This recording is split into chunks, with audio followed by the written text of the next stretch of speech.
ചരിത്രവും കേരള PSC എന്ന ഭാഗത്തു നിന്നുള്ള ഏതാനും ചോദ്യങ്ങളാണ് ഇന്നത്തെ വീഡിയോയിൽ ഉൾപ്പെടുത്തിയിരിക്കുന്നത്.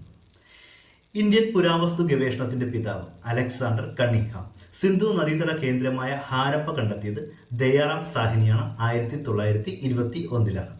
അതുപോലെ സിന്ധു നദീതട സംസ്കാരത്തിന് ആ പേര് നിർദ്ദേശിച്ചത് സർ ജോൺ മാർഷൽ. അപ്പൊ സർ ജോൺ മാർഷലാണ് സിന്ധു നദീതട സംസ്കാരത്തിന് ആ പേര് നിർദ്ദേശിച്ചത്.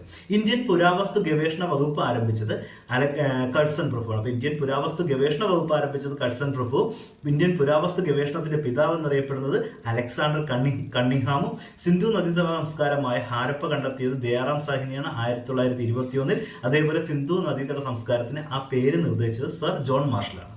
അതുപോലെ മോഹൻജദാരോ, ഹാരപ്പ എന്നീ സിന്ധു നദീതട പ്രദേശങ്ങൾ ഇന്ന് നിലവിൽ സ്ഥിതി ചെയ്യുന്നത് പാകിസ്ഥാനിലാണ്. അപ്പോൾ സിന്ധു നദീതട സംസ്കാരത്തിന്റെ പ്രധാനപ്പെട്ട പ്രദേശങ്ങളായ ഹാരപ്പയും മോഹൻജദാരയും ഇന്ന് എവിടെയാണ്, അല്ലെങ്കിൽ ഏത് രാജ്യത്താണ് സ്ഥിതി ചെയ്യുന്നത് എന്ന് നോക്കാം. അത് പാകിസ്ഥാനിലാണ്. പാകിസ്ഥാനിലെ സിന്ധു പ്രവിശ്യയിലാണ് ഏത് സ്ഥിതി ചെയ്യുന്നത്? മോഹൻജദാരോ സ്ഥിതി ചെയ്യുന്ന എവിടെയാണ്? പാകിസ്ഥാനിലെ സിന്ധ് പ്രവിശ്യയിലാണ്. മരിച്ചവരുടെ കുന്ന് അഥവാ മരിച്ചവരുടെ മല എന്ന അപരനാമത്തിൽ അല്ലെങ്കിൽ മറ്റൊരു പേരിൽ അറിയപ്പെടുന്ന സിന്ധു നദീതട പ്രദേശമാണ് മോഹൻജദാരോ. അതുപോലെ ലോകത്ത് ആദ്യമായിട്ട് ചെമ്പ് ഉപയോഗിച്ച ജനത ഏത് എന്ന് ചോദിച്ചാൽ സിന്ധു നദീതട നിവാസികൾ. അപ്പൊ ലോകത്ത് ആദ്യമായിട്ട് ചെമ്പ് ഉപയോഗിച്ച ജനതയാണ് സിന്ധു നദീതട നിവാസികൾ.